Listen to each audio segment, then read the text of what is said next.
केंद्रीय कर्मचारियों के लिए डीए महंगाई भत्ता वेतन का एक अहम हिस्सा है जो उनकी आर्थिक स्थिति को सुधारने में महत्वपूर्ण भूमिका निभाता है।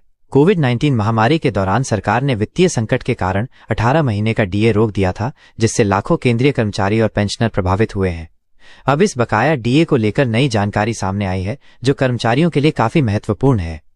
इस मुद्दे पर हाल ही में आई अपडेट के अनुसार कर्मचारियों की मांगों को लेकर अभी भी स्पष्टता नहीं है। कोविड काल में रोका गया डीए और इसका प्रभाव। मार्च 2020 से जून 2021 तक के 18 महीने का डीए और डीआर महंगाई राहत सरकार द्वारा रोक दिया गया था। इस निर्णय का मुख्य कारण कोरोना महामारी के दौरान देश की खराब आर्थिक स्थिति और स्वास्थ्य क्षेत्र में भारी खर्च था। सरकार का तर्क था कि महामारी के दौरान स्वास्थ्य सेवाओं और आपातकालीन व्यवस्थाओं पर काफी बजट खर्च करना पड़ा था।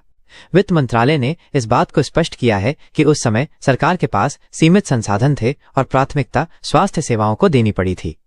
इस निर्णय से करोड़ों केंद्रीय कर्मचारियों और पेंशनर्स को काफी नुकसान हुआ है। डीए रोकने से उनकी मासिक आय में काफी कमी आई और महंगाई के दौर में उनकी आर्थिक स्थिति और भी कमजोर हो गई। कर्मचारी संगठनों का कहना है कि इस अवधि के दौरान भी कर्मचारियों ने अपनी जिम्मेदारी निभाई है और जोखिम उठाकर काम किया है। नेशनल काउंसिल की बैठक में उठाया गया मुद्दा। हाल ही में national council joint consultative mechanism की स्थायी समिति की एक महत्वपूर्ण बैठक में 18 महीने के बकाया डीए और डीआर का मुद्दा जोर शोर से उठाया गया। इस बैठक में केंद्रीय कर्मचारियों की कई लंबित मांगों पर विचार किया गया, जिसमें कोरोना काल के दौरान रोके गए डीए का भुगतान मुख्य मुद्दा था। कर्मचारी पक्ष का नेतृत्व शिव गोपाल मिश्रा और एम राघवैया जैसे वरिष्ठ नेताओं ने किया था। बैठक में कर्मचारी प्रतिनिधियों ने इस बात पर जोर दिया कि ये बकाया राशि कर्मचारियों का वैध हक है और इसे तुरंत भुगतान किया जाना चाहिए। उन्होंने तर्क दिया कि महामारी के दौरान कर्मचारियों ने अपनी जान की परवाह किए बिना काम किया है और इसलिए उनके साथ न्याय होना चाहिए। कर्मचारी संगठनों ने इस मुद्दे को लेकर निरंतर दबाव बनाया है। कर्मचारी संगठनों की मांग और उनके तर्क। कर्मचारी संगठनों का स्पष्ट मत है कि 18 महीने का बकाया डीए उनका वैध हक है और इसे एरियर सहित भुगतान किया जाना चाहिए। उनका तर्क है कि लॉकडाउन के दौरान भी केंद्रीय कर्मचारियों ने पूरी लगन और मेहनत से काम किया है। वे अपनी जान को जोखिम में डालकर भी सरकारी सेवाओं को जारी रखने में लगे रहे हैं, इसलिए उनके साथ इस प्रकार का व्यवहार उचित नहीं है।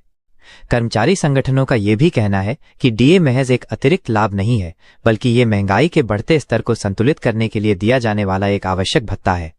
महंगाई की दर निरंतर बढ़ रही है और इस स्थिति में डीए का भुगतान न करना कर्मचारियों की वित्तीय स्थिति को और भी खराब बना देता है। उनकी मांग है कि सरकार इस मुद्दे पर संवेदनशीलता दिखाए और जल्द से जल्द इसका समाधान करे। सरकार की वर्तमान स्थिति और भविष्य की संभावनाएं। वित्त मंत्रालय की वर्तमान स्थिति के अनुसार कोरोना काल में रोके गए डीए को लेकर सरकार के पास कोई प्रस्ताव पेंडिंग नहीं है। मंत्रालय ने स्पष्ट किया है कि इस मुद्दे पर अभी कोई विचार नहीं किया जा रहा है।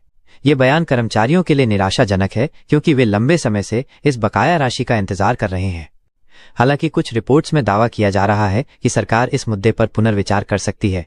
कर्मचारी संगठनों का निरंतर दबाव और राजनीतिक दलों का समर्थन इस दिशा में सकारात्मक बदलाव ला सकता है। आने वाले समय में यदि सरकार की आर्थिक स्थिति में सुधार होता है तो इस मुद्दे पर फैसला लिया जा सकता है। कर्मचारी अभी भी आशावादी हैं कि उनकी मांग को जल्द ही स्वीकार किया जाएगा। 18 महीने के बकाया डीए का मुद्दा केंद्रीय कर्मचारियों के लिए अत्यंत महत्वपूर्ण है और इसका समाधान आवश्यक है। कर्मचारी संगठनों की निरंतर मांग और दबाव के बावजूद अभी तक सरकार की तरफ से कोई सकारात्मक संकेत नहीं मिले हैं। हालांकि ये मुद्दा अभी भी चर्चा में है और भविष्य में इस पर कोई निर्णय लिया जा सकता है। कर्मचारियों को धैर्य रखना होगा और अपनी मांगों को वैध तरीकों से आगे बढ़ाना होगा।